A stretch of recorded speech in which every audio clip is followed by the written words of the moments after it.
আলিফ বে তে ছে হাম পে ছোটে হে। আরে ভাই তুমি তো পড়তে গিয়ে তোমার কোমর ভেঙে ফেলতেছো। এই বই চুপচাপ, সবক শোনাও তাড়াতাড়ি। আলিফ বা তা ছা জিম আর চাউল। এই চুপ কর। ইমাম সাহেব আমি তো মুখস্থ করতে চাই কিন্তু আমি ভুলে যাই আর আমার ঘাড় ভার ভার ঠেকে। এই নাও কালকে তুমি এটা পড়ে আসবে। চলো আজকে সবার ছুটি।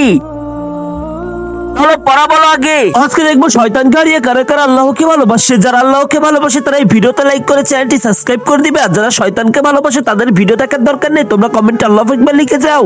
অলিফ বা তা ছা জিম হা খ দাল। মাশাআল্লাহ আপনি আজকে ভালো পড়া পড়েছেন। ইমাম সাহেব কালকে আপনি তাকে কি দিয়েছিলেন যে আজকে সে ভালোভাবে পড়া পড়েছে? আমি তাকে 5 ওয়াক্ত নামাজ পড়তে বলেছিলাম এবং নামাজের পরে মাথায় হাত রেখে ইয়া হাফিজু পড়তে বলেছিলাম। সে তো আমপারও পড়ে কিন্তু সে নামাজ পড়ে না, এই জন্য শয়তান তাকে পড়তে দেয় না। এই জন্য আরবি পড়ার সাথে সাথে 5 ওয়াক্ত নামাজ পড়তে হবে।